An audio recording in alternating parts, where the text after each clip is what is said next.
महेश जोशी, उप मुख्य सचेतक महेंद्र चौधरी, वो उनका स्वागत करने, उनका अगवानी करने के लिए खड़े हैं। और ये तस्वीरों में आप देखिए मुख्यमंत्री यहाँ पे आ चुके हैं। तो फर्स्ट इंडिया पर एक्सक्लूसिव तस्वीरें सबसे पहले आपको दिखा रहे हैं। ये मुख्यमंत्री का काफिला आप देख रहे हैं, विधानसभा पहुंच चुका है। हालांकि सदन की जो कार्यवाही है उसकी शुरुआत 11 बजे से होनी है, लेकिन उससे पहले ये देखिए मुख्यमंत्री वहां हाथ जोड़कर सभी का अभिवादन स्वीकार करते हुए और मीडिया से अब मुखातिब होंगे। सामने कोई निर्वाचन नामांकन आया नहीं है, सर्वसम्मति से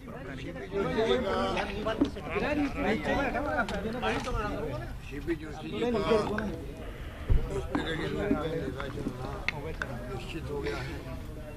नामांकन की एक आया पक्ष विपक्ष अन्य पार्टियों ने, चाहे वो बीएसपी हो, सीपीएम हो या हमारे हनुमान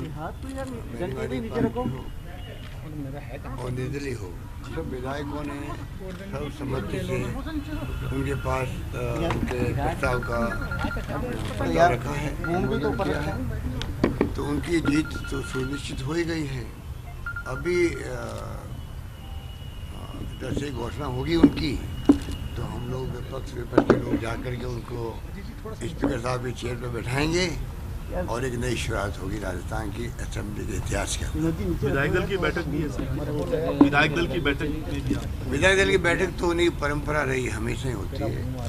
इस पर भी हम बैठ के तय करेंगे कि राज्यपाल का अभिभाषण जो हो रहा है उसके अंदर वो लोग सब लोग मिलकर भाग लें और राजस्थान की जो समस्याएं हैं, पिछली सरकार की कमियां हैं, वो दूर कैसे करें।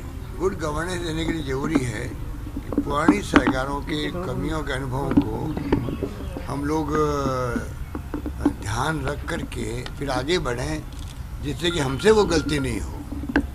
हमारी पार्टी, हमारे मंत्री मुझसे खुद से या विधायकों से वो गलतियाँ नहीं हो जो पिछली गवर्नमेंट ने करी है। ये हमारी सोच का अंग है और उसी सोच के साथ में हम लोग पॉजिटिव होकर सोचेंगे। हमारी सोच में कहीं भी नकारात्मकता नहीं मिलेगी आपको। नकारात्मक सोच के साथ में वसुंधरा जी ने जो राज किया, रिफाइनरी, मेट्रो, ब्रॉडगेज, बांध परवन नदी पर, सारी प्रोजेक्ट को इन्होंने चर्चा में नहीं आने दिया राजस्थान में 4-4.5 साल तक, उसका नतीजा उन्होंने भुगता है।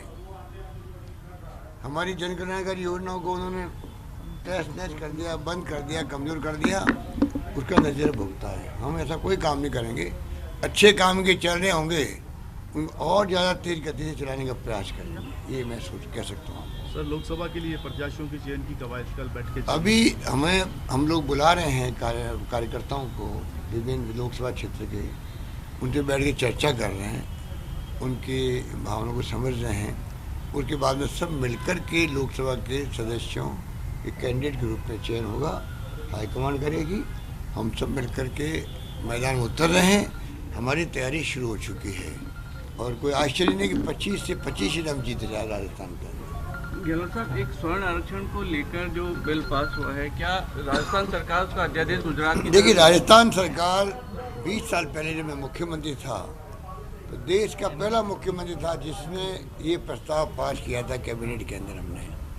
और तत्कालीन प्रधानमंत्री वाजपेयी जी को हमने पत्र लिखा, बिना संविधान के संशोधन के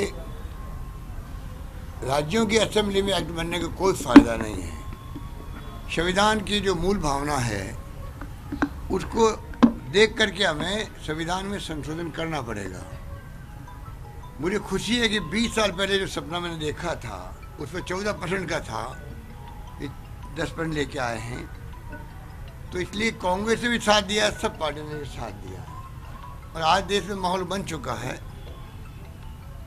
कि जो आर्थिक रूप से कमज़ोर लोग हैं उनको भी आरक्षण मिले, ये मेरा मानना है। इसलिए 20 साल पहले हमारी जो सोच थी, हमारी सरकार की, हम सब की, हमारे कैबिनेट की, मुझे तो खुशी है कि जो काम हमने शुरुआत की थी आखिर में वो पार पड़ ही गया है। इस बात का मैं स्वागत करता हूँ। गुजरात सरकार जिस तरीके से ऑर्डिनेंस चाहिए है।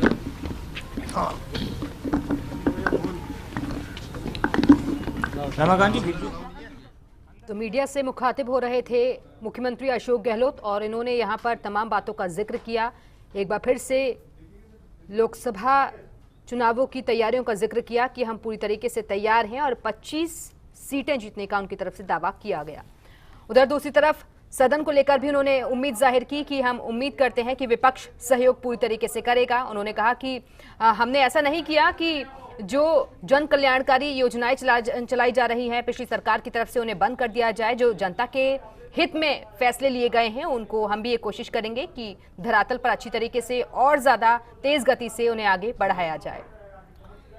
तो लोकसभा चुनाव से पहले सदन की कार्यवाही इस लिहाज से बेहद महत्वपूर्ण है कि 5 दिनों का ये सत्र और इस सत्र के जरिए जनमानस से जुड़े हुए आखिर किन मुद्दों पर फोकस किया जाएगा। सरकार क्या इस बीच कोई नए फैसले ले सकती है सदन के जरिए, या फिर विपक्षी खेमा किसी मसले को लेकर हो हंगामा कर सकता है। चूंकि आज दूसरा दिन है और आज जैसा कि सीएम ने भी अपनी बातों में जिक्र किया कि राज्यपाल का भी